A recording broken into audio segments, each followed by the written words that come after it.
Dear non Maharashtrian, Chhatrapati Shivaji Maharaj की जय। अभी फिलहाल अग्रिमा जोशुआ की कंट्रोवर्सी चल रही है। अग्रिमा ने जो किया वो गलत था। उसके बाद बैडा शुभम जो कि एक यूट्यूबर है, उसने जो अग्रिमा को गंदी गंदी गालियाँ दी वो भी गलत थी। लेकिन कोई लोग शुभम के आड़ में अग्रिमा को सपोर्ट कर रहे हैं। शुभम ने किया वो गलत किया, इस कारण उसको अरेस्ट किया गया, जो कि ठीक हुआ क्योंकि छत्रपति शिवाजी महाराज ने हमेशा औरतों की इज्जत करना सिखाया है।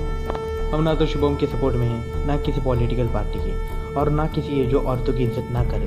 हमारे लिए सिर्फ हमारे छत्रपति शिवाजी महाराज मायने रखते हैं। हमारे लिए वो सब कुछ है, और अगर कोई उनका अपमान करेगा तो हम चुप नहीं बैठेंगे। ये जो थर्ड क्लास लोग हैं, स्वरा भास्कर, केतकी चितली, वो शुभम का मुद्दा बताकर पूरे कंट्रोवर्सी को ही अलग दिशा में ले जा रहे हैं, और वो मराठी लोगों को गलत बताने की कोशिश कर रहे हैं। मैं उनसे ये बात पूछना चाहता हूँ, अगर आप शुभम के खिलाफ है तो अगेंस्ट बैडा शुभम हैशटैग चलाइए, हम उसमें भी आपके साथ देंगे। लेकिन ये फालतू लोग अटेंशन पाने के लिए आई सपोर्ट अग्रिमा इस मुद्दे को ऊपर लाकर लोगों में गलत मैसेज फैला रहा है। अगर हम अग्रिमा के इस मुद्दे को छोड़कर बात करें तो आप देखेंगे ये हमेशा अटेंशन पाने की कोशिश में थी। उसके अगर ट्वीट्स देखें, उसमें उसने कहा है फवाद खान जो कि पाकिस्तानी एक्टर है, उसको इसलिए मेंशन करती हूँ क्योंकि भक्त और संगीत गुस्सा करते हैं और वो देख के मुझे मज़ा आता है। तो आप खुद ही सोचिए, ये स्वरा भास्कर, केतकी चितले, अग्रिमा जोशुआ, ऐसे लोग अटेंशन पाने के लिए सिर्फ ऐसी बातें करते हैं। जो भी स्टैंड अप कॉमेडियन है, जिनमें सच में दम होता है, सच में टैलेंट होता है, वो अपने टैलेंट के दम पर फेमस होते हैं और वो किसी कंट्रोवर्सी में भी नहीं फंसते।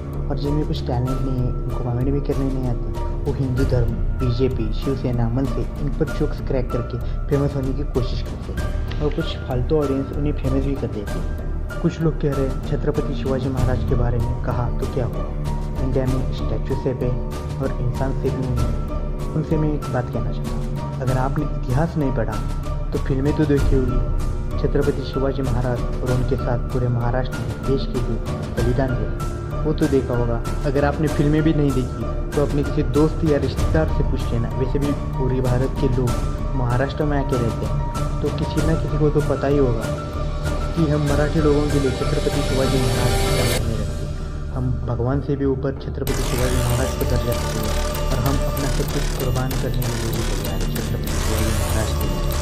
कुछ ऐसा रहा था जिसने देश के लोगों की जान भी जोखिम में डाली। जिस समय लोग धर्म और जाति के नाम पर मारे जाते थे, उस वक्त सभी जाति धर्म के लोगों को इकट्ठा करके समान दर्जा देते। एक विज्ञान चल रहा था जो हमेशा विचारों में 200 साल सब कुछ आगे होता था। और भी बहुत कुछ है, बताते बताते कुछ साल बीत गए, लेकिन उसका महत्व कभी कम नहीं होगा। अगले 1000 सालों में क्या होगा मुझे पता नहीं, लेकिन एक बात मैं गारंटी से आपको कह सकता हूँ, कितने भी साल गुजरे, आखिरी सांस तक के महाराष्ट्र छत्रपति शिवाजी महाराज को याद रखेगा, कभी भूलेगा नहीं, हमेशा उनका आदर करता रहेगा, उनसे प्रेरणा देती रहेगा। जय हिंद, जय महाराष्ट्र।